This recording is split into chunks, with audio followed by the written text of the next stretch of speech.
कोटि प्रणाम। बोल वृंदावन बिहारी लाल की, राधा रानी सरकार की जय। राधा रमन देव जो भगवान की सियावर रामचंद्र सरकार की जय। भागवत महापुराण की जय हो। श्री सद्गुरुदेव भगवान की जय हो। श्री स्वामी जगत गुरु श्री रामानंदाचार्य भगवान की जय। सुखदेव जी महाराज की जय हो। समस्त ग्रामवासियों की जय समस्त क्षेत्रवासियों की जय हो। आज के कथा महोत्सव की जय जय जय श्री राधे राधे। जय जय श्री राधे जय जय श्री राधे श्याम। परम मंगलमय परात्पर अखिलेश्वर करुणवर्णाले भक्त वांछा कल्पतरु श्री तरुदित विंदित पीतांबरधारी श्री बालकृष्ण लाल भगवान की अहेतु की विशेष अनुग्रह अनुकंपा से हम सब के जीवन में क्या परम प्रारब्ध परम भाग्य का उदय हुआ कि हम सब भगवान की कृपा अति कृपा से इस भागवत गंगा में गोता लगाने के लिए उपस्थित हुए। आए बंधुओं, कथा में प्रवेश करने से पूर्व कुछ हरिनाम संकीर्तन करें, उसके बाद हम सब मिलकर कथा में प्रवेश करेंगे। जय जय श्यामा जय जय श्याम जय जय श्यामा जय जय श्याम जय जय श्री वृंदावन धाम। जय जय श्यामा जय जय श्याम जय जय श्री वृंदावन धाम। जय जय श्यामा जय जय श्याम जय जय श्यामा जय जय श्याम जय जय श्री वृंदावन धाम। जय जय श्यामा जय जय श्याम जय जय श्री वृंदावन धाम। जय जय श्यामा जय जय श्याम जय जय श्यामा जय जय श्याम जय जय श्यामा जय जय श्याम जय जय श्यामा जय जय श्याम जय जय श्री वृंदावन धाम। जय जय श्री वृंदावन धाम। जय जय श्यामा जय जय श्याम पावन राधा तेरो नाम पावन राधा तेरो नाम जय जय श्री वृंदावन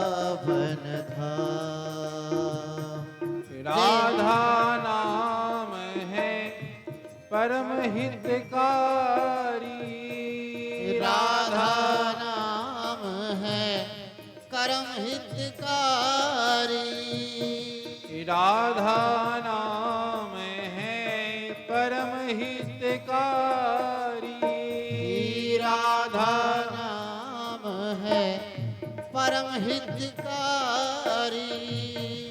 जो लेते हो जो लेते बने जाते बिहारी। जो लेते बने जात बिहारी। जय जय श्यामा जय जय श्याम जय जय श्यामा जय जय श्याम जय जय श्री वृंदावन धाम। जय जय श्यामा जय जय श्याम जय जय श्री वृंदावन धाम। मीठी मीठी ताली की सेवा करते हुए सभी लोग।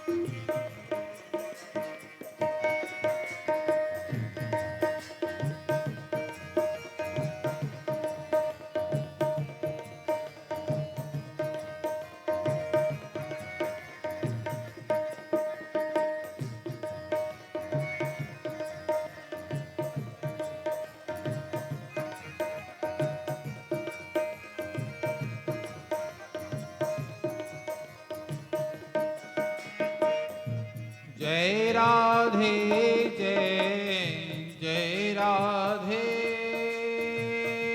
जय राधे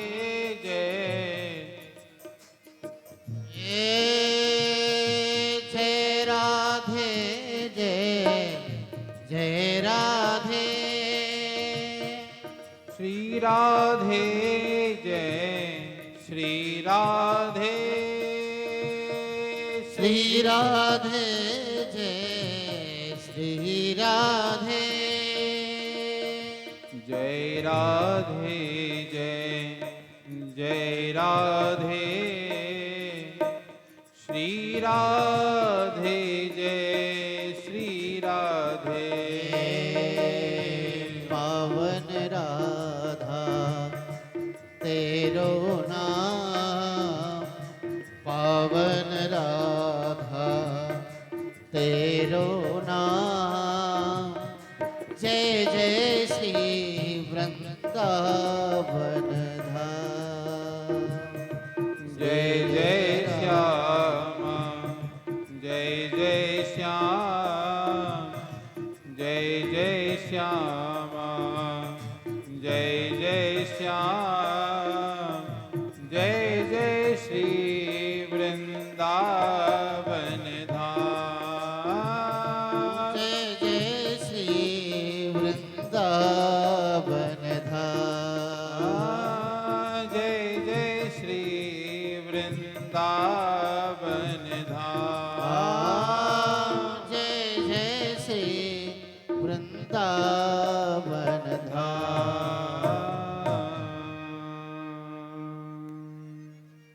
बोले सद्गुरुदेव भगवान की जय हो। राधा रानी सरकार की जय जय जय श्री राधे।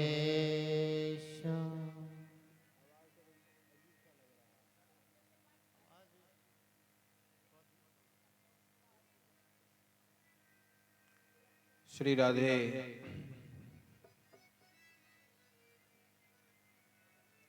कृपा सिंधु दीन बंधु दीनानाथ पतित पावन प्रियतम श्री प्राण वल्लभा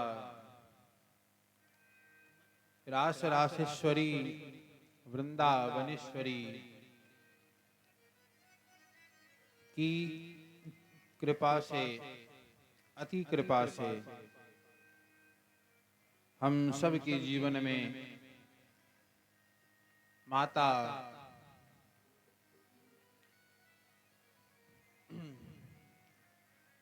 भगवती की अनन्याति अनन्य कृपा से, अपने पूर्वजों की कृपा से, अपने पितरों की कृपा से हम सबको यह भागवत अमृत पान करने को प्राप्त हो रहा है। उक्तम भागवतम नित्यम कृतं च हरिचिंतनम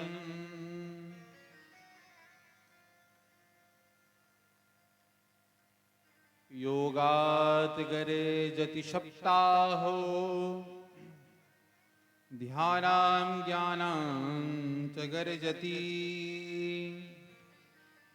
किं ब्रह्मो गर्जनं तस्य रे रे गर्जति गर्जति। ये कथा सुनने का कितना सुंदर लाभ है।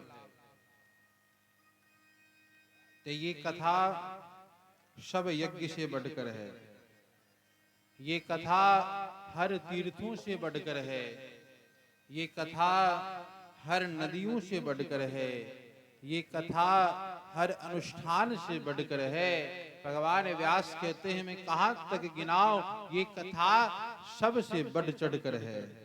इससे बढ़कर इस संसार में कुछ भी नहीं है, कथा से बढ़कर इस ब्रह्मांड में कुछ भी नहीं है। ये भगवान साक्षात हैं। ये भागवत क्या है? तेनेयं वाङ्मयः मूर्ति प्रत्यक्षा वर्तते हरे सेवनादर्शनात् पाठात्। कहते तेनेयं वाङ्मयः मूर्ति। एक बार भगवान जब धराधाम से लीला करके जाने लगे तो भगवान श्री कृष्ण का लीला संपन्न हो गया। अब समय आया कि भगवान इस धराधाम को छोड़कर चले जाएंगे। जब जाने की तैयारी हुई तो भगवान के परम लाडले भक्त उद्धव ने भगवान से पूछा कि हे सरकार, आप तो जा रहे हो, आपके जाने के बाद जो आपके अनन्य आश्रित हैं, जिन्हें केवल आप ही प्रिय लगते हो, आपके बिना जिन्हें कुछ नहीं भाता है, जिन्हें आपका दर्शन सबसे ज्यादा प्रिय है, उन भक्तों का क्या होगा? आपके जाने के बाद उन भक्तों का कल्याण किस प्रकार से होगा? आपके जाने के बाद उन भक्तों का हित किस प्रकार से होगा? आप तो जा रहे हैं। भगवान बोले ये तो मैं विचार ही नहीं किया। मैं जा तो रहा हूं पर ये तो मैं विचार ही नहीं किया कि जो मेरे अनन्य आश्रित भक्त हैं उन भक्तों का क्या होगा मेरे जाने के बाद। भगवान उद्धव से कहते हैं उद्धव तुम चिंता मत करो, जितनी शक्ति कृष्ण में है, जितनी शक्ति कृष्ण में है भगवान वो संपूर्ण शक्ति भागवत में विद्यमान कर दिए हैं। भगवान में जितनी शक्ति है, जैसे भगवान है वैसे भगवान तिरोधाय प्रविष्टोयम श्रीमद्भागवतार्णवम, उसी प्रकार से भगवान भागवत में प्रविष्ट हो गए हैं। तो भागवत जी का दर्शन यानी भगवान का दर्शन, भागवत की कथा हर पुराणों से बढ़कर है। किं श्रुते बहुभी शास्त्रे पुराणे भ्रमामहे एकं भागवतं शास्त्रं मुक्तिदाने न गर्जति। किं श्रुते बहुवी शास्त्रे, बाकी जितने भी शास्त्र हैं पुराने सब भ्रमामहे, जितने भी अन्य पुराण हैं इनको अध्ययन करने से मन में हो सकता है कि एक समय के लिए भ्रम का जन्म हो जाए, भ्रम हो जाए कि क्या पढ़ें क्या सुने क्या ना सुने, क्या पढ़ें क्या ना पढ़ें। एकम भागवतम शास्त्रम, पर एक भागवत एक ऐसी शास्त्र है जिनको पढ़ने के बाद कुछ भी शेष नहीं रहता पढ़ना, जिनको सुनने के बाद कुछ शेष नहीं रहता सुनना। इनको सुनने के बाद आपने सब कुछ सुन लिया, इनको सुनने के बाद आपने भगवान को प्राप्त कर लिया। ऐसी है ये भागवत। एकम भागवतम शास्त्रम। एक बार एक सेठ जी रोज काम करने जाते,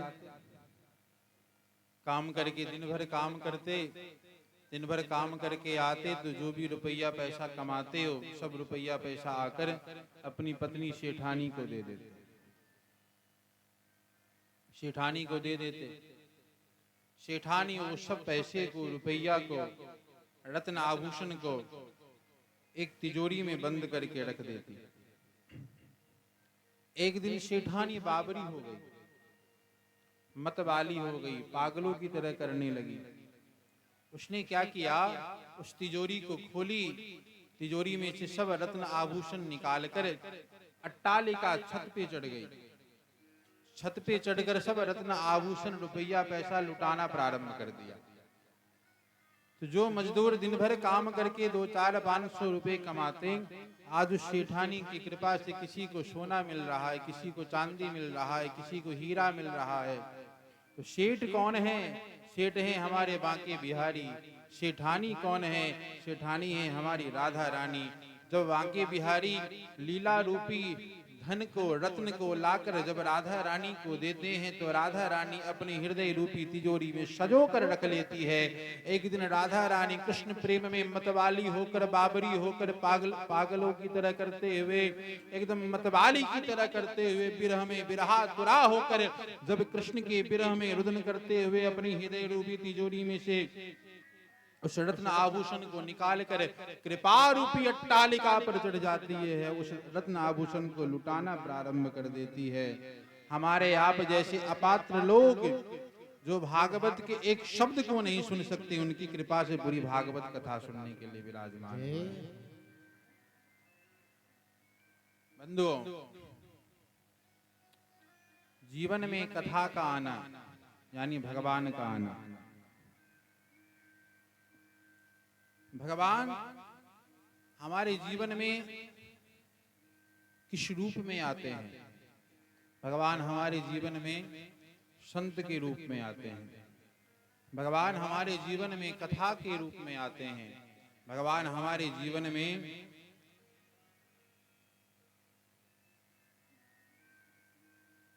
भजन के रूप में आते हैं।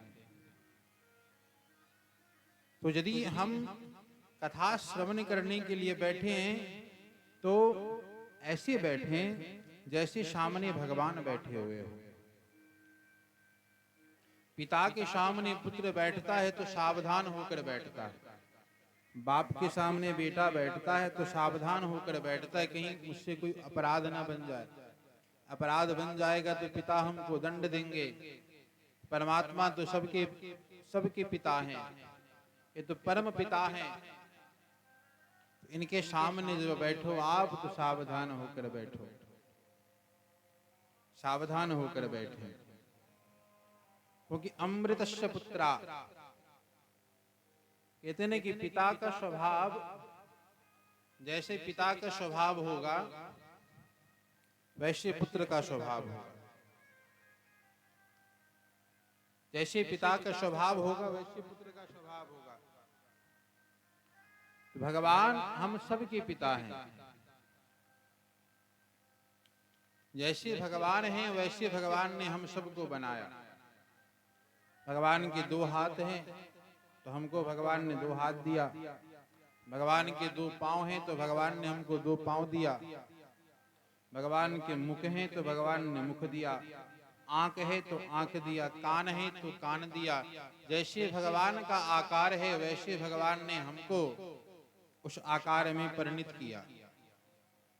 जैसे भगवान है वैसे भगवान ने जीवात्मा को बनाया, पर भगवान में और उस जीवात्मा में केवल एक ही अंतर है। भगवान संपूर्ण है, भगवान पूर्ण है और जीव अपूर्ण है। जब ये जीव अपूर्ण जीव जब परमात्मा के शरण ग्रहण करता है तो ही पूर्ण होता है। जीव जब कथा में आता है, मानव मनुष्य जब कथा में आकर बैठता है तो संत कहते हैं केवल वो नहीं बैठा है, उसके रूप में उनके जितने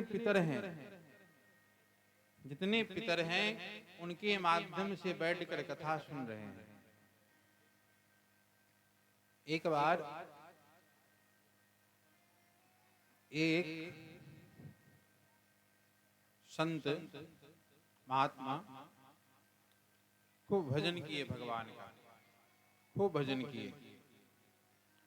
भजन करने के बाद परमात्मा प्रसन्न हुए। भगवान बोले मांगो तुमको क्या चाहिए। वो संत बोले कि सरकार मन में और तो कुछ आशा नहीं है, पर इतना चाहता हूं कि जीते जी स्वर्ग और नरक देख लूं। ये आशा है कि जीते जी स्वर्ग देख लूं और नरक देख लूं। भगवान बोले आपको क्या आवश्यकता पड़ गई स्वर्ग और नरक देखने की? क्या आवश्यकता पड़ गई? आप तो अपने भजन के प्रभाव से सीधे वैकुंठ जा सकते हो, तो आपको स्वर्ग और नरक क्यों देखना है? तो संत बोले सरकार बस देखना है, आप हमको दिखा दीजिए। भगवान बोले ठीक है। बोले पहले क्या देखेंगे, पहले नरक देखेंगे या पहले स्वर्ग देखेंगे? बोले पहले नरक देखूंगा। नरक कैसा होता है? पहले नरक में गए। नरक में सबको उनके अपराध के अनुकूल उनको दंड दिया जा रहा है। किसी को खोलते हुए तेल में डाल दिया जाता है, किसी को जलते हुए अग्नि के ऊपर चलाया जाता है, किसी को बिल्कुल तपे हुए खंभे से लिपटाया जाता है। ये सब दशा को देखकर वो संत बड़े भयभीत हो गए, डर गए। पर एक जगह दूर में जाकर देखे कि एक व्यक्ति अग्नि के अंगारों के ऊपर चल तो रहा है, पर चल रहा है और साथ में मुस्कुरा रहा है, साथ में हंस रहा है। संत बोले क्या बात है, तुम्हें इतना प्रताड़ित किया जा रहा है, कष्ट दिया जा रहा है, दंड दिया जा रहा है, फिर भी तुम रोने की वजह मुस्कुरा रहे हो, क्या बात है? वो भक्त बोले बाबा मेरा कर्म था जो मैं नरक में आया। आज पता चला कि मेरे खानदान में, मेरे परिवार में कोई भागवत की कथा सुन रहा है। उसके कथा सुनने के पुण्य के प्रभाव से आज मैं नरक से निकलकर स्वर्ग में गिरने वाला, स्वर्ग में जाने वाला, इसलिए मुस्कुरा रहा हूं। अब संत भगवान सोचे कि नरक का दर्शन तो कर लिया, अब स्वर्ग जाकर देखूं कि स्वर्ग में क्या होता है। स्वर्ग गए। स्वर्ग में जाकर क्या देखते हैं? स्वर्ग क्या है? कल आप लोगों ने सुना, स्वर्ग यानी 5 स्टार होटल, 7 स्टार होटल। जितना पैसा है हमारे पास उतने समय तक हम स्वर्ग में रह सकते हैं। संत स्वर्ग गए। स्वर्ग में तो स्वर्ग सुख की राजधानी है, सुख ही सुख है वहां पर। संत गए, हर जगह भ्रमण किए, एक जगह दूर में एक व्यक्ति बैठकर रो रहा था। दूर में बैठकर जोर जोर से रो रहा था। संत पूछे क्या बात है? स्वर्ग में तो सबको सुख दिया जाता है, स्वर्ग में रहने से तो व्यक्ति को प्रसन्न होना चाहिए, क्योंकि स्वर्ग में दुख तो है ही नहीं, केवल सुख ही सुख है, फिर आप क्यों रो रहे हो? वो व्यक्ति कहते हैं कि बाबा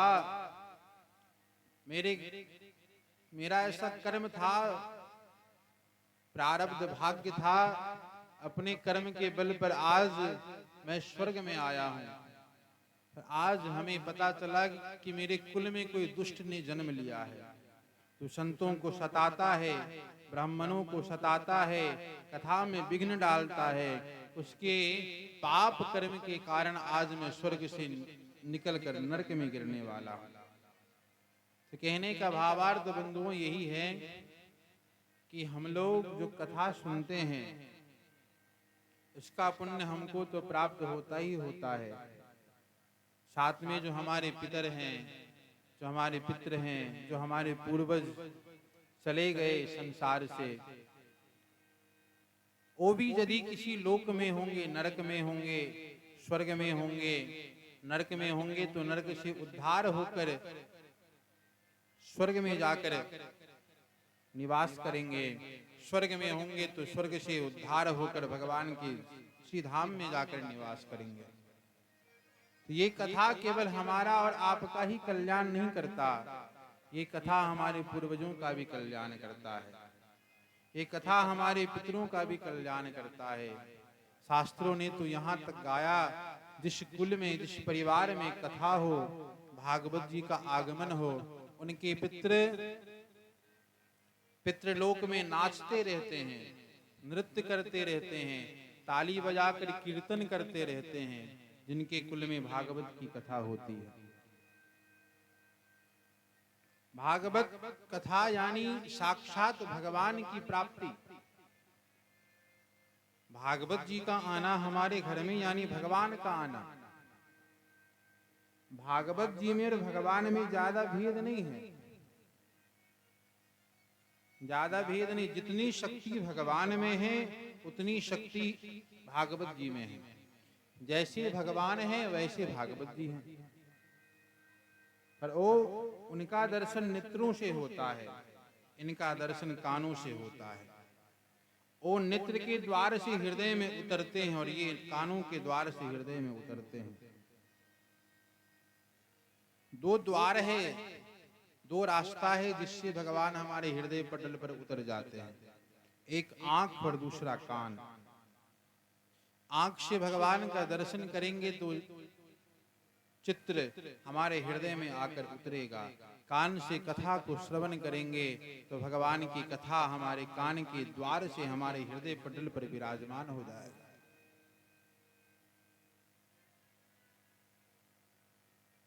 जिसके जीवन में कथा है उसके जीवन में भगवान है। कथा नहीं है तो आप कितना भी कुछ भी कर लो, कुछ भी कर लीजिए, आप उन्नति के शिखर पर पहुंच जाइए, फिर भी यदि आपके जीवन में अध्यात्म नहीं है तो आपको शांति कदापि नहीं मिलेगी, कभी नहीं मिलेगा। उक्तम भागवतम नित्यम कृतम च हरिचिंतनम तुलसी पूषणम येव धीनूनाम सेवनम समम श्लोकार्थम श्लोक पादम वा नित्यम भागवतोद्भवम। कहते हैं चाहे हमें भागवत जी का दर्शन हो जाए, चलो भागवत जी का दर्शन ना हो तो केवल माता तुलसी का दर्शन हो जाए। माता तुलसी का दर्शन ना हो तो कोई बात नहीं, हम नाम संकीर्तन कर लें, मुख से भगवान का नाम गुनगुनाएं। यदि मुख से भगवान का नाम नहीं ले सकते तो गौ माता की सेवा करें। ये चार चीज, भागवत की कथा, माता तुलसी की सेवा, भगवान का कीर्तन और गौ माता की सेवा, ये चार चीज ऐसा है कि जिसके जीवन में ये चार है वो कभी भी नरक में नहीं गिरेगा, उसे कभी नरक में नहीं गिरना पड़ेगा जिसके जीवन में ये चार चीज है। श्लोकार्थम श्लोक पादम वा नित्यम भागवतोद्भवम। कहते हैं जो नित्य भागवत का पाठ करता है उसके चित्त में गोविंद सदा सदा के लिए विद्यमान हो जाते हैं। रोज ना कर सके, रोज एक अध्याय का, 2 अध्याय का, 4 अध्याय का पाठ ना कर सके, कोई बात नहीं, कम से कम एक श्लोक का पाठ रोज कर ले। चलो वो भी नहीं होता तो कोई बात नहीं, आधे श्लोक का पाठ रोज कर ले। आधे श्लोक का भी पाठ नहीं कर सकता तो कोई बात नहीं, 1/4 का पाठ कर ले। भागवत का एक शब्द भी यदि हमारे मुख से निकलता है तो उसी क्षण, उसी समय, उसी तुरंत क्षण गोविंद हमारे चित्त में अवरुद्ध हो जाते हैं, तुरंत अवरुद्ध हो जाते हैं। ये मंदिर है, इस मंदिर के प्रधान मुखिया, प्रधान देव भागवत जी हैं। मंदिर में जाया जाता है, स्नान करके जाते हैं कि नहीं? मंदिर में शुद्धता से जाया जाता है, पवित्रता से जाया जाता है। हम लोग यहाँ पर भी बड़े सुंदर भाव से आए। देखिए, भगवान व्यास ने भागवत जी को त्रिवेणी कहा। भागवत जी का एक नाम है त्रिवेणी। प्रयागराज में है ना त्रिवेणी, बोलिए, है ना प्रयागराज में त्रिवेणी? त्रिवेणी संगम का कुंभ लगता है, माघ मेला होता है। वो एक त्रिवेणी है और ये एक त्रिवेणी है। तो आप बोलेंगे भागवत जी कैसी त्रिवेणी हो गई? एक त्रिवेणी तो समझ में आता है, प्रयागराज में है गंगा यमुना सरस्वती, पर ये कैसी त्रिवेणी है?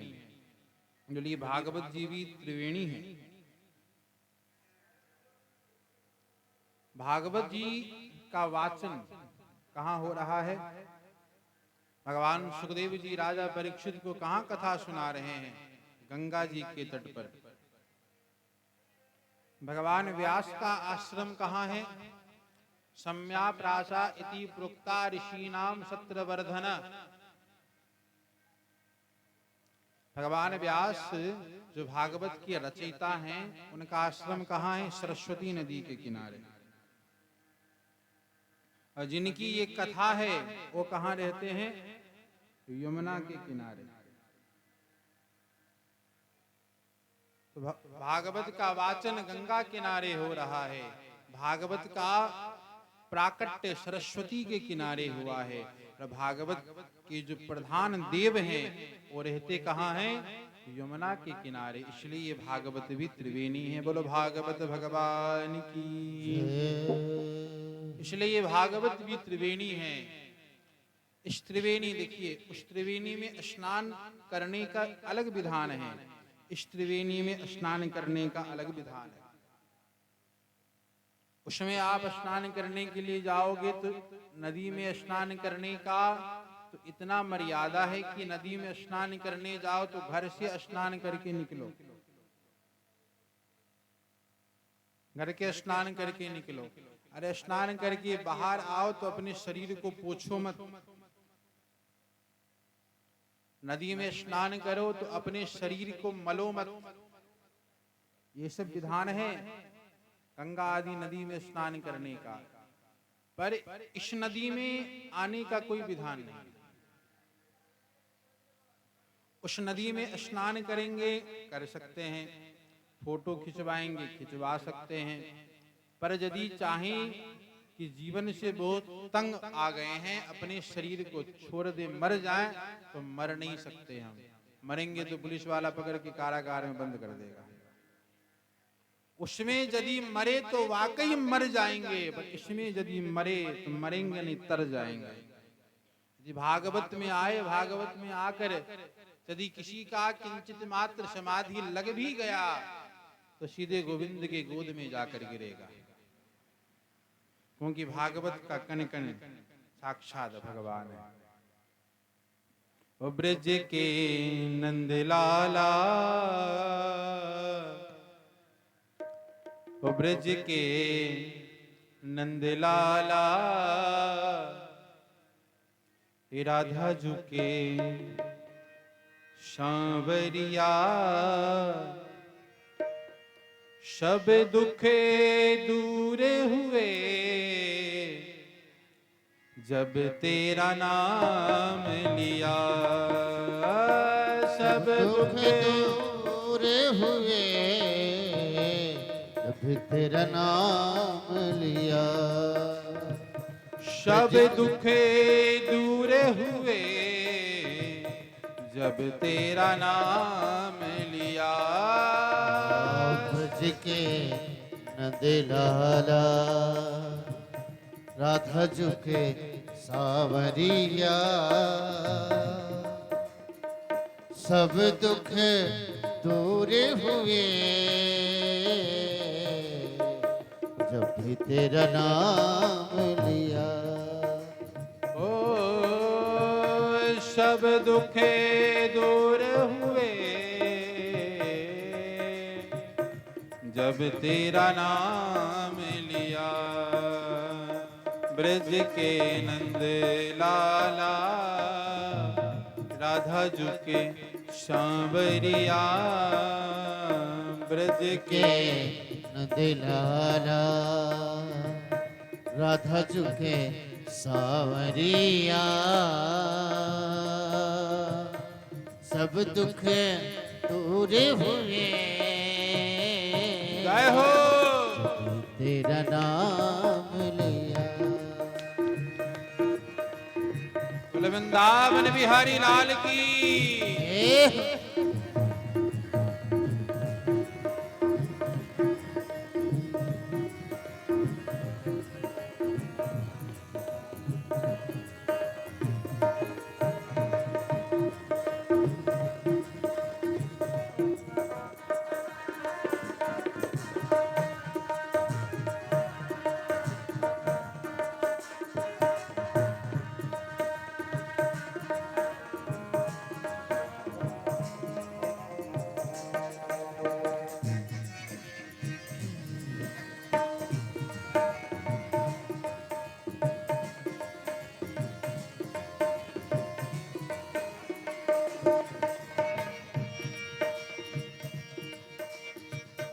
मीरा पुकारे तुम्हें गिरधर गोपाला। हो मेरा पुकारे तुम्हें गिरधर गोपाला। ढल गया अमृत में विष का भरा प्याला। ओ बन गया अमृतमयी विष का भरा प्याला। विष का भरा प्याला। कौन मिटाए उसे जिसे तूने थाम लिया। सब दुख दूर हुए जब तेरा नाम लिया। ब्रज के नंद लाला राधा झुके सावरिया। सब दुख दूर हुए जब तेरा नाम लिया। बोले वृंदावन बिहारी लाल की।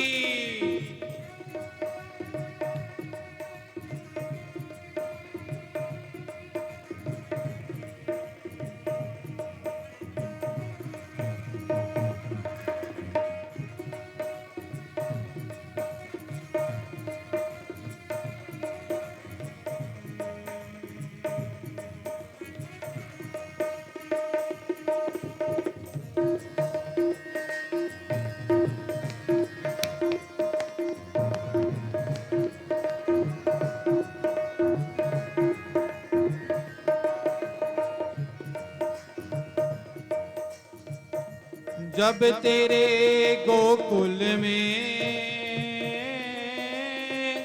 आई विपदा भारी,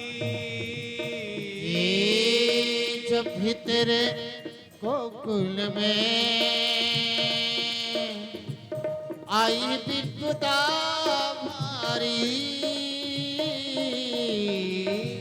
एक इशारे में सारी विपदा टारी, एक इशारे में सारी विपदा टारी, सारी विपदा टारी, सारी विपदा टारी। मोरे गया गोवर्धन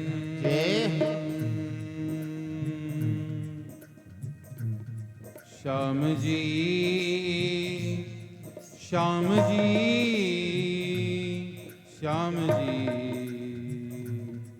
श्याम जी, श्याम जी, श्याम जी, श्याम जी, श्याम जी। जब तेरे गोकुल में आई विपदा भारी,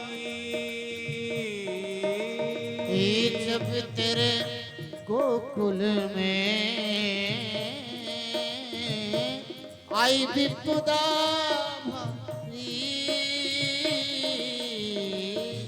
एक इशारे में सारी विपदा टारी,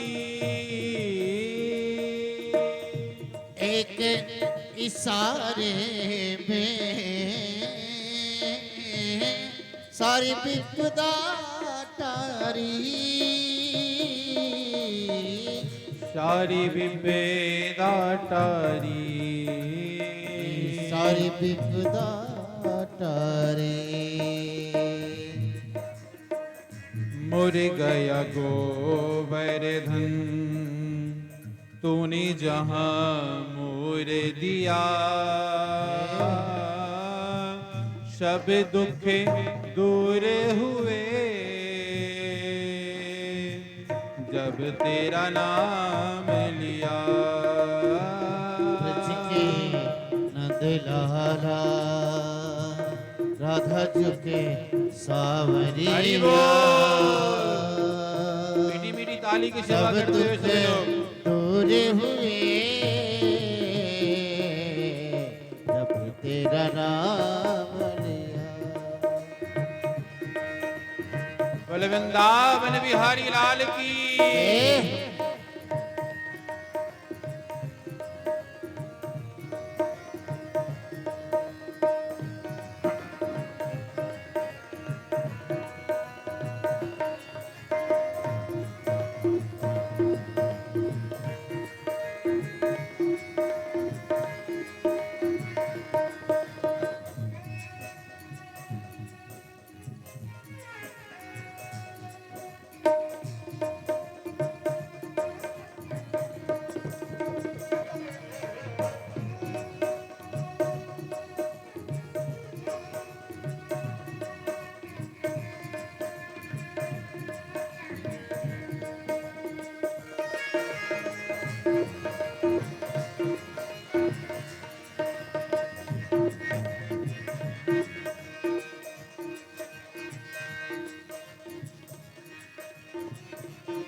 नैनों में श्याम बसे मन में वनवारी, नैनों में श्याम बसे नैनों में बनवारी शोध बिशराई गई मुरली की धुन प्यारी सुध बिसराई गई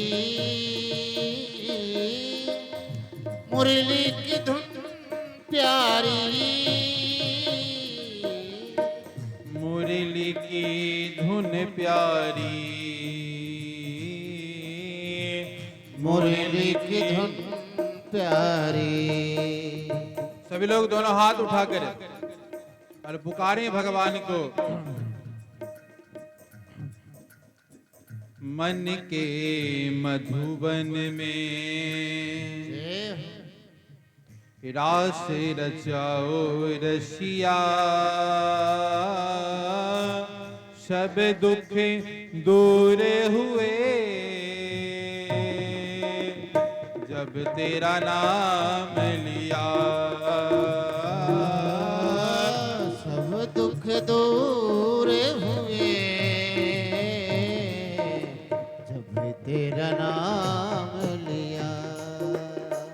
ब्रज के नंद लाला राधा झुके सांवरिया सब दुख दूर हुए जब तेरा नाम लिया। ब्रज के नंद लाला राधा झुके सांवरिया सब दुख दूर हुए जब तेरा नाम लिया जब तेरा नाम लिया जब तेरा नाम लिया। बोले सद्गुरुदेव भगवान की की जय। तो भगवान की कथा जीव के समस्त कष्ट को हर लेती है। जिस प्रकार किसी वन में किसी जंगल में अग्नि लग जाए तो उस अग्नि को बाल्टी भर जल नहीं बुझा सकता। यदि किसी जंगल में आग लग जाए तो उस आग को तो केवल वर्षा ही बुझा सकता है। उसी प्रकार हृदय में जो रोग लगा है, जीवन में जो दुख का रोग लगा है, उस दुख को यदि कोई दूर कर सकता है तो केवल भगवान की कथा है और दूसरा कुछ नहीं। तो आज आप लोगों ने दिन के कथा में, दिन के सत्र में भगवान व्यास और भगवान सुखदेव जी के संवाद को सुन रहे थे। भागवत की रचना उस समय हुआ जब वेद प्रकट हो चुके थे, शास्त्रों का प्राकट्य हो चुका था, 17 पुराण लिखे जा चुके थे। उसके बाद भी भगवान व्यास के हृदय में जो शांति होना चाहिए कि हमने संसार के, हमने समाज के कल्याण के लिए इतने सारे परोपकार किया, उसके बाद भी व्यास भगवान के हृदय में शांति नहीं है। परोपकाराय पुण्याय पापाय परपीडनम। परोपकार से बड़ा कोई पुण्य नहीं है। यदि कोई भूखा हो उसे भोजन करा दो, भोजन करने के बाद जो आपको आशीर्वाद देगा उस आशीर्वाद में इतना पुण्य भरा होगा, इतना आशीष होगा, उसकी तुलना संसार का कोई वस्तु नहीं कर सकता। इसी प्रकार जो भगवान कि कथा के प्रेमी हैं, जो भगवान की लीला के प्रेमी हैं, जो भगवान के प्रेमी हैं, उन्हें तो केवल शुद्ध भगवान की कथा चाहिए। भगवान व्यास वेद की रचना किए। देखिए भगवान व्यास हैं, पुराणों का जो रचना हुआ, पुराण जो लिखे, ये कोई साधारण मनुष्य नहीं लिखा। वेद जो प्रकट हुआ, जिससे हमको ये पता चलता है कि हमारा धर्म क्या है। वेद हमें सिखाते हैं कि हमको संसार में कैसे व्यवहार रखना है। धर्म ये सिखाता है कि पुत्र को पिता के साथ कैसे रहना चाहिए। धर्म ये सिखाता है कि पुत्री को माता के साथ कैसे रहना चाहिए। ये वेद हमें बताते हैं। तो वेद का रहस्य बड़ा कठिन है। वेद के उस गूढ़ रहस्य को हर कोई समझ नहीं सकता, हर कोई पढ़ नहीं सकता। इसलिए भगवान व्यास वेद के भावार्थ ही पंचम वेद के रूप में महाभारत की रचना की। महाभारत का रचना हुआ, फिर भी मन में शांति नहीं मिला, तो शास्त्र लिखे, 17 पुराण लिख डाले, उसके बाद भी मन में कहीं पर भी शांति नहीं मिला। विचार किए कि हमने संसार के लिए कुछ नहीं किया, मैंने इतना कुछ करने के बाद भी मुझे शांति नहीं मिल रहा है। इसका भावार्थ यह है कि मैंने संसार के लिए कुछ भी नहीं किया।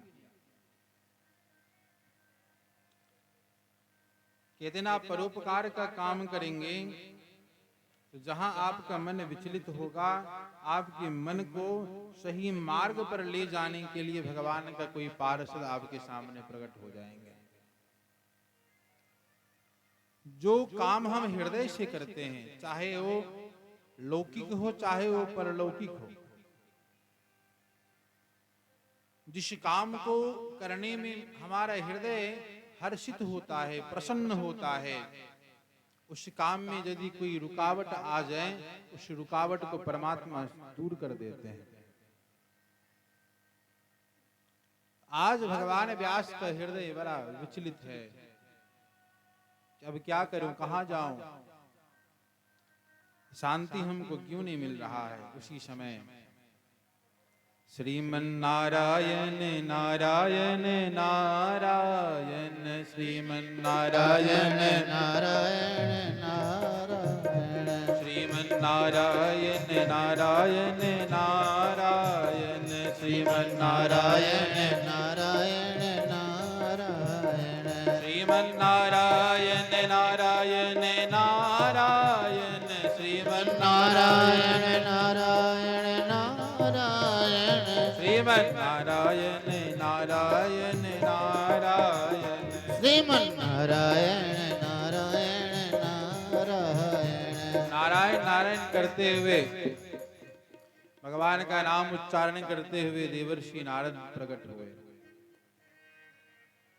नारद हमारे ब्रज में, वृंदावन की शब्दावली में नारद बाबा का बड़ा सुंदर भावार्थ करते हैं। भावार्थ यानी कि नारद कौन है, कौन है नारद। कहते नारद, जिनके बातों को कोई रद्द ना कर सके वो है नारद। नारद जी का दर्शन जिनको हुआ, उन्हें भगवान का दर्शन हो गया। जिन्हें नारद जी मिले, उन्हें भगवान मिल गए। तो आज भगवान व्यास के हृदय में अशांति का जन्म हुआ है। उस अशांति को शांत करने के लिए भगवान के परम लाडले भक्त नारद जी का आगमन हुआ। नारद जी पूछे कि महाराज बताइए, कुशल क्षेम अच्छे से तो हैं, आपका दिनचर्या सही से तो चल रहा है, आपके धर्म में कोई विघ्न बाधा तो नहीं आ रहा। भगवान व्यास बोले, हाँ महाराज, ये सब ठीक से चल रहा है। तमभिज्ञाय सहसा प्रत्युत्थायागतं मुनि पूजयामास विधिवत् नारदं सुरपूजितम्।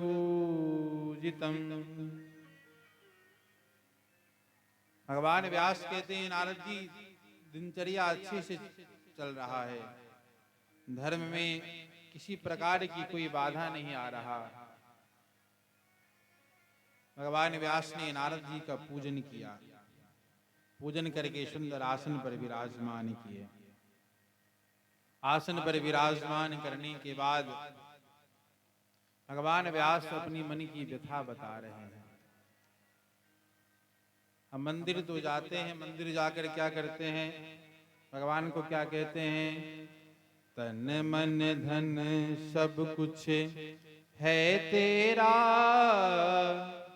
स्वामी सब कुछ है तेरा, तेरा तुझको अर्पण क्या लागे मेरा, प्रभु जी क्या लागे मेरा। तन मन धन सब अर्पण, तन भी आपको अर्पण, मन भी आपको अर्पण, धन भी आपको अर्पण। इस बात को सुनकर कई भगवान सीरियस हो गए, तो ये भगवान गंभीर हो गए। आपने कहा तन भी आपका, मन भी आपका, धन भी आपका। एक सेठ जी एक नौके पर अपने दामाद के साथ जा रहे थे।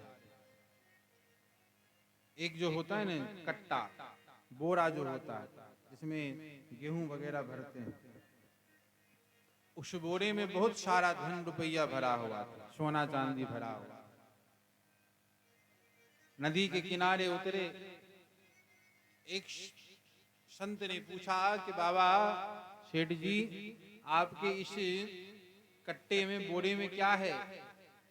तो संत थोड़े अटपटे भेष में थे, वस्त्र फटा हुआ था, हाथ में धूल मिट्टी लगा हुआ था। तो सेठ जी को लगा कोई भिखारी है, भीख मांगने आया है, भीख मांगने आया है। तो जैसे पूछे संत की ये तुम्हारे कट्टे में क्या है, सेठ जी कहते इस कट्टे में तो घास फूस भरा हुआ है। बोले देखो सही सही बताना। बोले हाँ इसमें घास फूस भरा हुआ है। बोले जाओ तुम्हारी बात सत्य हो जाए। संत तो चले गए। संत के जाने के बाद अब धन था तो कट्टा थोड़ा टाइट था, दबा हुआ था। जैसे कट्टे की तरफ देखे तो घास फूस एकदम पुल पुल कर रहा है।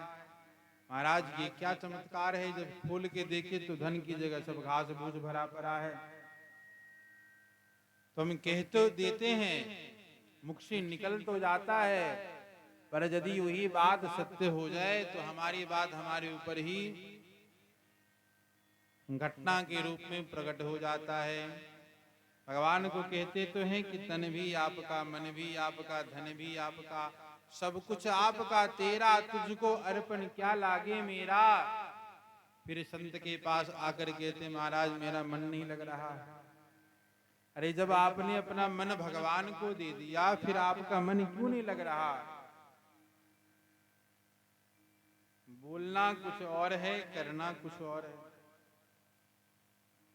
बोलते कुछ और हैं और करते कुछ और हैं। तो नारद जी को भगवान व्यास कहते हैं सरकार मन बड़ा व्यथित है। अब क्यों व्यथित है ये भी सुन लीजिए। हमने देखा कि कलयुग के कलुषित जीव खाने पीने सोने में पूरा समय व्यतीत कर रहे हैं। इनका कल्याण किस भाव से होगा, किस कारण से होगा, यही सोचकर मैंने वेद का रचना किया, वेदांत को लिखा, वेदांत की रचना करी, पुराणों की रचना करी। उसके बाद भी मेरे मन को शांति नहीं है। मेरे मन को शांति नहीं है। नारद जी बोले कि भगवान व्यास हंस जो होता है मोती चुनता है। हंस हंस कौवे के झुंड में नहीं बैठता। हंस कौवे के साथ कीचड़ में गोता नहीं लगाता। हंस मोती चुनता है। इसी प्रकार जिन जीव को गोविंद प्रिय हैं, जिनको भगवान प्रिय हैं, उन्हें तो शुद्ध, जैसे दो प्रकार का घी आता है, एक मिलावटी और एक शुद्ध देसी घी। मिलावट का घी खाओगे तो हो सकता है तबीयत बिगड़ जाए, और शुद्ध घी खाओगे तो एकदम तबीयत हरा भरा हो जाएगा। इसी प्रकार जिनको शुद्ध भगवान का चरित्र सुनने में आनंद आता है, उन्हें तो आप शुद्ध पिलाओ, शुद्ध देसी घी पिलाओ, उसमें कुछ मिला के मत पिलाओ, मिलावट करके मत पिलाओ। मिलावट करके पिलाओगे तो उसका तबीयत बिगड़ जाएगा। आपने अभी तक जितने पुराण लिखे, सब में भगवान की ऐश्वर्य की गाथा लिखी, किसी में भगवान की कृपा की गाथा नहीं लिखा, किसी में भगवान की करुणा की गाथा नहीं लिखा, किसी में भगवान की सुंदर कृपा की गाथा नहीं लिखा। आज तक आपने अपने सुख के लिए लिख रहे थे, आज के बाद आप गोविंद के सुख के लिए लिखना प्रारंभ कर दो। वहां पर देवर्षि नारद ने श्री नारदो वाच। अब देखिए मूल पारायण संस्कृत का जो श्लोकावली है, उसमें अभी तक नारद जी बोल रहे थे। अब क्या कहते हैं भगवान व्यास, श्री नारदो वाच। अब नारद जी से पहले श्री लगाया गया। श्री मतलब अब नारद जी बोलते हुए दिख तो रहे हैं, पर बुलवाने वाला कोई और है। बुलवाने वाला कौन है? श्री यानी परमात्मा। कोई वक्ता देखने में वक्ता बोल रहा है, देखने में वक्ता बोल रहा है, देखने में श्रोता सुन रहा है, पर तत्व की बात तो ये है कि ना हम में सामर्थ्य है कि भगवान की कथा हम कह सकें, ना आप में सामर्थ्य है कि आप भगवान की कथा सुन सको। ये उनकी कृपा है कि हम कह पा रहे हैं, उनकी कृपा है कि आप सुन पा रहे हो, सुन पा रहे हो। यहां वही आता है बंधुओं, इस कथा में देखिए, हमारी बातों को अन्यथा नहीं लीजिएगा। कथा में वही आ पाते हैं जिन्हें भगवान बुलाते हैं। कथा में हर कोई नहीं आ पाता है। मंदिर में बैठना भी एक कल्याणकारी योजना है। मंदिर में यदि बैठे भी हैं, बैठकर यदि कुछ नहीं कर रहे हैं, बैठे बैठे यदि मंदिर में सो भी गए, तो भी भगवान की दृष्टि हमारे ऊपर पड़ी रहेगी। यहाँ पर आकर आप सो भी जाओगे तो भी आपको कथा का लाभ मिलेगा ही मिलेगा। और यहाँ पर यदि आकर भाव से आप कथा सुनो, तब तो बात ही क्या है। तो श्री नारदो वाच। तो नारद जी ने भगवान व्यास को चतुश्लोकी भागवत दिया। अहमेवाशमेवाग्रे नान्यत् यत् सदसत्परम् पश्चादहं यदेतच्च सोऽवशिष्येति सोऽस्म्यहम्। चतुश्लोकी भागवत दिए। अब उस भागवत का भगवान व्यास विस्तार करने लगे। भगवान व्यास सोचे, मैं तो बोलूंगा, लिखेगा कौन? लिखने वाला भी तो कोई होना चाहिए। मैं तो वक्ता हूं, मैं तो बोलूंगा, लिखने वाला भी तो कोई होना चाहिए। तो लिखने के लिए कौन आएगा? श्री गणेशाय नमः। लेखक कौन बने हैं? भगवान गणपति। भगवान गणपति बोले कि मैं लिखने को तैयार हूं, पर एक शर्त है, आपको धारा प्रवाह बोलना पड़ेगा। मैं रुक नहीं सकता हूं। मेरा वाहन चूहा है, चूहे के ऊपर मैं सवार होता हूं। चूहे को कभी देखें एक जगह बैठे हुए? कभी देखे हैं? चूहा हमेशा इधर से उधर कूदता रहता है। आप कितना भी प्रयास करो पकड़ने का तो भी फुर से भाग जाएगा। तो कहते चूहा जो है वो हमेशा उद्यम करता रहता है, और जो सदा प्रयासरत रहता है, सदा कोशिश करता रहता है, उसकी कभी हार नहीं होती। कहते हैं कि जो सदा उद्यम करता रहता है, जो सदा परिश्रम करता रहता है, भगवान गणपति चूहे पर बैठे हैं। चूहे पर विराजमान होते हैं भगवान गणपति। अब देखिए बड़ी विज्ञान की बात है ये। चूहा कितना छोटा और भगवान गणपति कितने विशाल। चूहा कितना छोटा है, भगवान गणपति कितने विशाल है। आपने भगवान को देखा होगा, भगवान सुदर्शन को, सुदर्शन चक्र जो है वो भगवान उंगली में धारण किए हैं कि नहीं? इसमें धारण करते हैं भगवान सुदर्शन। गोवर्धन पर्वत जो है वो भगवान इस पे उठाए हैं ना। सुदर्शन कितना तेजोमयी है, उसको भगवान ने इस पे उठाया है। सुदर्शन से ज्यादा भारी गोवर्धन है, भगवान ने इस पे उठाया है। सबसे हल्का बंसी है जिसको भगवान ने दोनों हाथों से पकड़ा है। तो कहने का भाव ये है, आप जितना सरल रहोगे, जितना हल्का रहोगे, आप उतना प्रसन्न रहोगे। जितना आप उद्यम करते रहोगे, परिश्रम करते रहोगे, रिद्धि सिद्धि आपकी दासी बन जाएगी।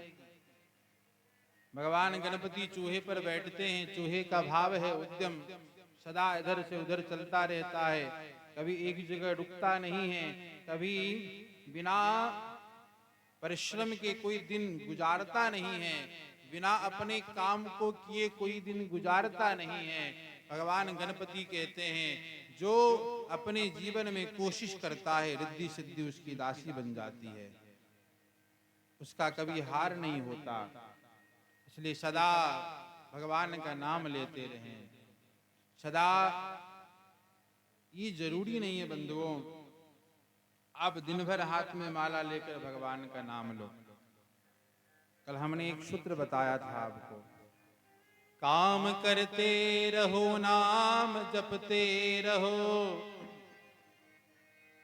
हर समय हरि का ध्यान करते रहो, तुम गाते रहो, गुनगुनाते रहो, कृष्ण गोविंद गोपाल गाते रहो, कृष्ण गोविंद गोपाल गाते रहो। काम करते रहो, नाम जपते रहो, काम करते रहो, नाम जपते रहो। काम हम हाथ से करते हैं ना, हाथ से करते हैं काम। कभी किसी को चलना पड़ता है तो पांव से चलते हैं, हाथ से काम करते हैं।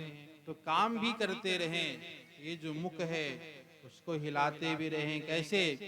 श्री राम श्री राम श्री राम जय राम, श्री राम श्री राम श्री राम जय राम, श्री राम जय राम जय राम जय राम। हमारे साथ गाओ, श्री राम श्री राम श्री राम जय राम। जोर से, श्री राम श्री राम श्री राम जय राम, श्री राम श्री राम श्री राम जय राम, श्री राम श्री राम श्री राम जय राम, श्री राम श्री राम श्री राम जय राम, श्री राम श्री राम श्री राम जय राम। जोर से, श्री राम श्री राम श्री राम जय राम, श्री राम श्री राम श्री राम जय राम, श्री राम जय राम श्री राम जय राम, श्री राम श्री राम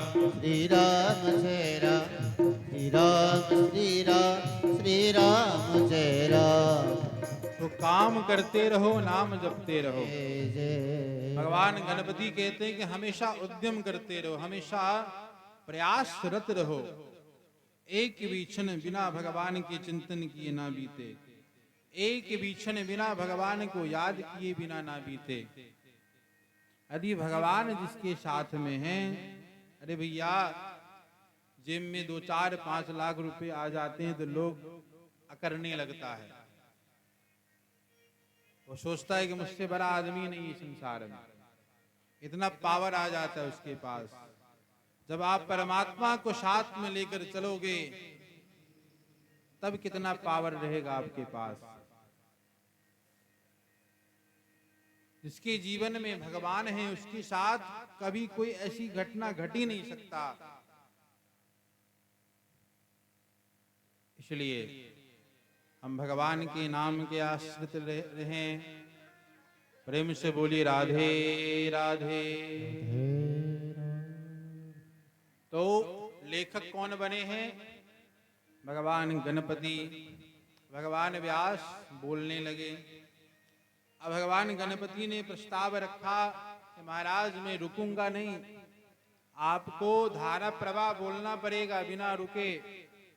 तो भगवान व्यास बोले ठीक है हम बोलेंगे, पर हाँ हम जो बोलें उसका आप सही से मंथन करके विचार करके कि ये सही है या गलत है, उसके बाद आप निर्णय लेकर फिर लिखेंगे। भगवान व्यास बोलते रहते और 100 श्लोकों में एक ऐसा श्लोक बोल देते जिनको समझने में भगवान गणपति को समय लग जाता।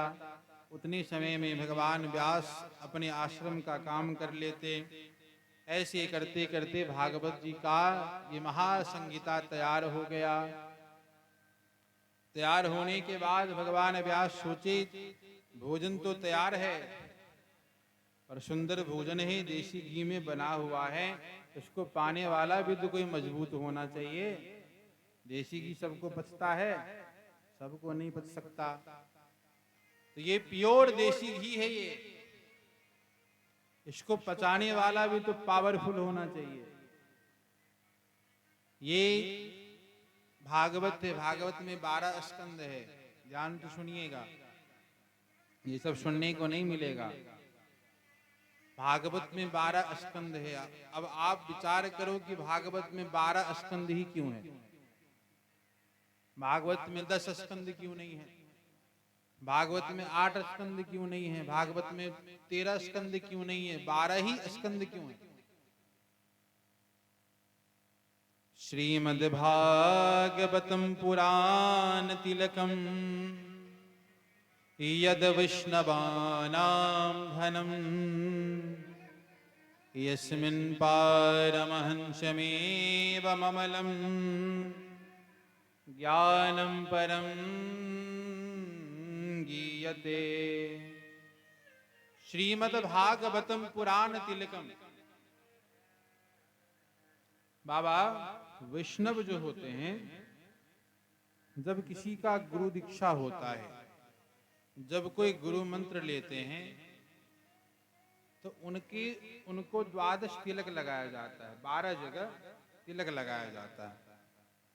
भगवान के अंगों में 12 जगह 12 जगह तिलक लगा हुआ है, इसको 12 तिलक कहते हैं। तो 12 तिलक ही भगवान का भागवत का 12 स्कंद है। श्रीमद् भागवतम पुराण तिलकम, समस्त पुराणों का ये तिलक है भागवत। जैसे ये ललाट आप सूना रखो तो थोड़ा अजीब लगेगा। ये जो माथा है हमारा, संतों ने कहा जिसका सिर में चंदन नहीं लगा हो उसका दर्शन करना यानी चांडाल का दर्शन करने के बराबर। इसके माथे में चंदन न लगा हुआ। जिस प्रकार सुहागिन स्त्री बिना सिंदूर के अधूरी है, बिना मंगल सूत्र के अधूरी है, उसी प्रकार जीव बिना भगवान का अधूरा है। ये जो भगवान के 12 तिलक हैं वही भागवत का 12 स्कंद है। और जितने पुराण हैं, जितने 18 पुराण हैं, सब पुराणों का ये भागवत एक तिलक है। सब पुराणों को ये भागवत पूर्ण करती हैं। 17 पुराण लिखा जा चुका था भागवत की रचना होने से पहले, फिर भी अधूरा सा लग रहा था। भागवत का रचना हुआ तो सब पुराण पूरा हो गया, सब पुराणों को अपनी अपनी योग्यता प्रदान हो गई। क्यों? श्रीमद् भागवतम पुराण तिलकम, समस्त पुराणों का ये तिलक है भागवत। क्या है? समस्त पुराणों का जितने पुराण हैं, 17 पुराण, 18वें पुराण में श्रीमद् भागवत है, सब पुराणों का ये तिलक है। श्रीमद् भागवतम पुराण तिलकम यद वैष्णवानां धनम।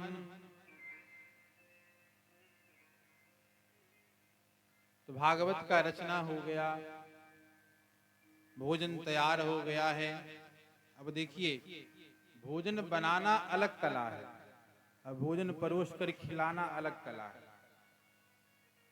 हर कोई बना सकता है पर हर कोई खिला नहीं सकता। खिला वही सकता है जो पहले से भरा हुआ हो। जो पहले से खाली है वो दूसरों को नहीं खिला सकता। दूसरों को खिलाएगा, उसके मुख में पानी आ जाएगा, इसको पहले मैं ही चख लूं तो दूसरों को चखाऊंगा।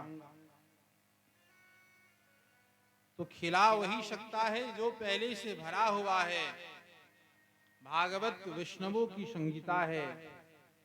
भागवत का वाचन वही कर सकता है जो जन्म से विरक्त है। आपने सुबह की कथा में सुनी ना, प्रवक्ता कैसा हो? विरक्तो वैष्णवो विप्रो। विरक्तो। बाबा, आजकल हर जगह कथा हो रहा है, हर जगह गली मोहल्ले में कथा होते हैं। उसके बाद भी हमारे चित्त में गोविंद क्यों नहीं आकर बैठते? फिर भी हमारा मन भगवान में क्यों नहीं लगता? फिर भी हम अपने मान को क्यों नहीं त्यागते? ये जो मेरा अम्मान है कि मैं फलाना हूं, ये जो व्यक्ति मान करके बैठा हुआ है कि मैं ये हूं। अरे कथा आपने सुना, कथा तो कहता है कि मान को बिल्कुल उतारो। तृणादपि शुनीचेना तरोरपि सहिष्णुना अमानिना मानिदेन कीर्तनीय सदा हरि। तृणादपि शुनीचेना, स्वयं को तृण से भी छोटा समझकर, तृण घास जो होता है, छोटा सा घास, स्वयं को उससे भी छोटा समझकर, दूसरों को मान देकर, चाहे हमारा समाज में कितना भी प्रतिष्ठा क्यों ना हो, हम उस समय अपने प्रतिष्ठा को छुपाकर स्वयं को तृण के समान मानकर दूसरे को मान देकर तो सदा भगवान के नाम में मस्त रहता है। भगवान उसके हृदय में सदा विराजमान रहते हैं, सदा विराजमान रहते हैं। तो भागवत, क्या भगवान व्यास कथा की रचना किए तो क्या कथा का वाचन नहीं कर सकते थे? बिल्कुल कर सकते थे, पर नहीं किए। हर कोई नहीं कर सकता। जो तृष्णाओं से मुक्त है, जो काम से मुक्त है, जो लोभ से मुक्त है, जो लोभ से मुक्त है, वही भागवत कहने का अधिकारी है। भागवत कहने का अधिकारी। प्रेम से बोली राधे राधे। प्रारंभ हुआ। भगवान व्यास सोचने लगे किसको ये संगीता प्रदान करूं, किसको सुनाऊं। तो भगवान व्यास विचार किए, कोई मेरा पुत्र होता, कोई मेरा संतान होता तो उसे मैं ये भागवत सिखाता। तो वृद्धावस्था में भगवान व्यास को पुत्रेष्णा लगी, पुत्र की कामना ने जन्म लिया। तो मेरा पुत्र कौन बनकर आएगा? तो भगवान भोले बाबा को याद किए, बाबा भोले बाबा का तप करने लगे, तपस्या करने लगे। भगवान भोले बाबा प्रसन्न हुए, बोले मांगो, क्या मांगते हो, क्या चाहते हो, क्या चाहिए? तो भगवान व्यास बोले सरकार और तो कुछ इच्छा नहीं है, बस इतना चाहता हूं, बस इतना चाहता हूं कि आप हमारे घर में पुत्र बनकर प्रकट हो जाओ। आपको मैं अपने पुत्र के रूप में चाहता हूं। आप जो अपने हृदय में आनंद का अनुभव करते हैं, जो आपको आनंद प्राप्त होता है भगवान के नाम से, मैं चाहता हूं उस आनंद का प्रचार आप पूरे संसार में करें। इसलिए मैं चाहता हूं कि आप हमारे पुत्र बनकर आओ। अपितु आपको संसार में आना प्रिय नहीं लगता, महापुरुषों को संसार में आना प्रिय नहीं लगता, क्योंकि महापुरुष ये समझते हैं कि संसार में आते ही भगवान की माया जकड़ लेती है, इसलिए संसार में आना प्रिय नहीं लगता।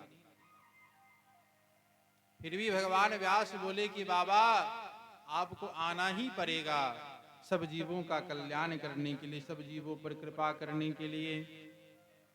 तो भगवान भोले बाबा ही, शिव शंकर डमरू वाले ही आज भगवान व्यास के पुत्र के रूप में, सुखदेव के रूप में प्रकट हुए हैं। बोलो सुखदेव महाराज की।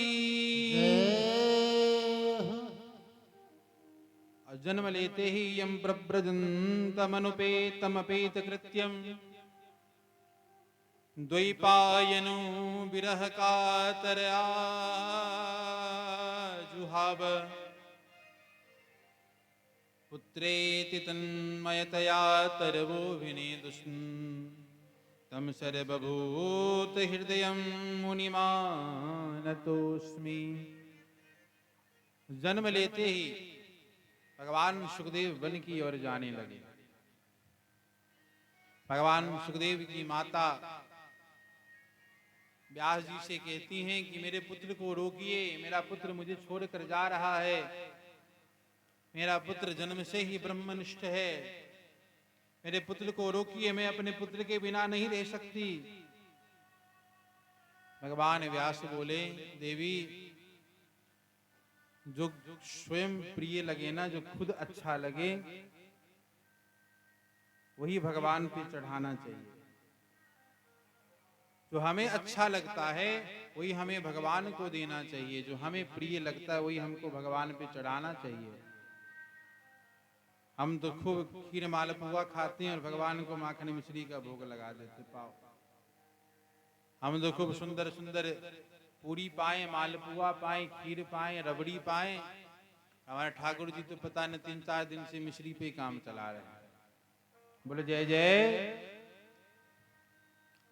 तो जो हमें प्रिय लगता हो, जो हमें अच्छा लगता हो, वही भगवान को अर्पित करना चाहिए। तो देवी, आपको आपका पुत्र बहुत प्रिय लगता है, तो इस पुत्र को भगवान को दान कर दो, समाज को दान कर दो। ये बोलते बोलते भगवान व्यास के हृदय में भी पुनः पुत्रेष्णा का जन्म हुआ। क्या मेरा पुत्र मुझे छोड़कर जा रहा है?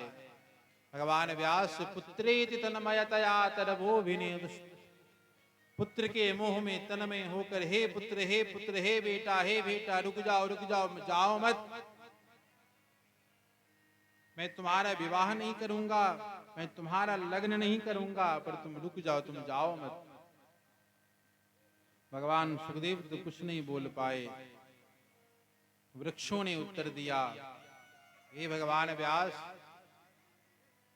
आप अपने पुत्र को किस लिए बुला रहे हो?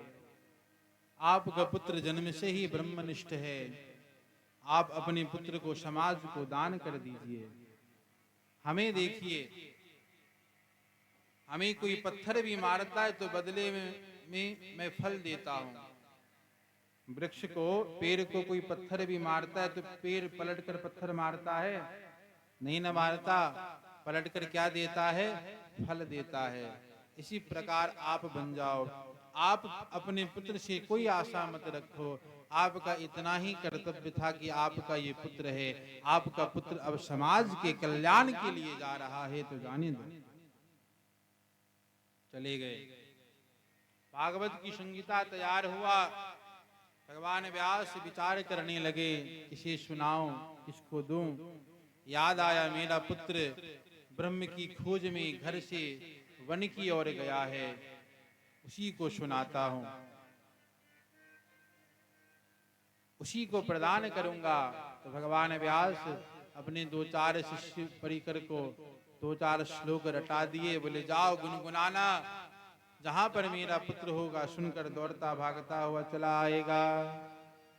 शिष्य श्लोक गुनगुनाने लगे। बरहा पीडम नटवर बपो कर्णयो कर्णिकारम विप्रदिवाशः कनक कपिशं वैजयन्तीं च माला रन्धान वेणुं रधलशुधया पूरयं गोपवृन्दे वृन्दारण्यं स्वपदरमणं प्राविशद गीत कीर्ति। वरहा पीडम, भगवान का रूप कैसा है। वरहा पीडम नटवर बपू। देखिए पुरुष जो होते हैं वो जीवन में एक ही बार श्रृंगार करते हैं। बाबा ध्यान दीजिएगा, पुरुष जो होते हैं, पुरुष वर्ग, वो जीवन में एक ही बार श्रृंगार करते हैं। कब कब करते हैं? जब उनका विवाह होता है तभी वो श्रृंगार करते हैं। पूरे जीवन का एक ही बार में सब निकाल लेते हैं, एक ही बार में सब जो करना रहता है एक ही बार में कर लेते हैं। और हमारी माताएं तो समय समय पे उनको लाभ मिलता है श्रृंगार करने का, पर पुरुष को एक बार ही अवसर प्राप्त होता है। कहते हैं नटवर बपु। आज भगवान कैसे लग रहे हैं? बिल्कुल दूल्हे की तरह, नट की तरह। सुंदर पीतांबर ओढ़े हुए हैं, गले में पुष्पों की माला है, माथे पर मोर मुकुट धारण किए हुए हैं, कानों में पुष्पों का कुंडल धारण किए हुए हैं, वृंदावन में प्रवेश कर रहे हैं। जैसे एक चरण आगे बढ़ाते हैं तो कानों का कुंडल उड़कर आसमान में चला जाता है, जैसे दूसरा चरण आगे बढ़ाते हैं तो पहला कुंडल कान में आकर विराजमान हो जाता है, दूसरा उड़कर आकाश में चला जाता है। आगे बढ़ते हैं तो पुष्प की माला कभी आगे होता है कभी पीछे होता है। जैसे जैसे चलते हैं तो पीतांबर की लपटों से, पीतांबर की आहटों से गोपियों का हृदय हर्षित हो जाता है। जैसे कोई वस्त्र हमने धारण किया, रास्ते में चलते हैं तो वस्त्र उड़ता हुआ चलता है, कभी हवा के झोंके से कभी इधर जाएगा कभी उधर जाएगा। इसी प्रकार से भगवान जब चलते हैं तो उस वृक्ष के भाव से गोपियों के हृदय हर्षित हो जाता है। इस रूप को जब भगवान सुखदेव जी ने देखा कि इतने सुंदर हैं, इतने सुंदर हैं, इतने सुंदर हैं, तुरंत उठकर खड़े हो गए। बोले मैं इनका दर्शन करूंगा। इतने सुंदर पुरुष का तो दर्शन करना बनता है, मैं करूंगा दर्शन, बिल्कुल करूंगा। पर तुरंत सावधान हो गए। बोले नहीं, जो दिखने में अच्छा हो जरूरी नहीं कि उसका हृदय भी अच्छा हो। इसका रूप बहुत सुंदर है, आवश्यक नहीं कि उसका स्वरूप भी सुंदर हो सकता है ऊपर से तो गोरा है, अंदर काला काला ही भरा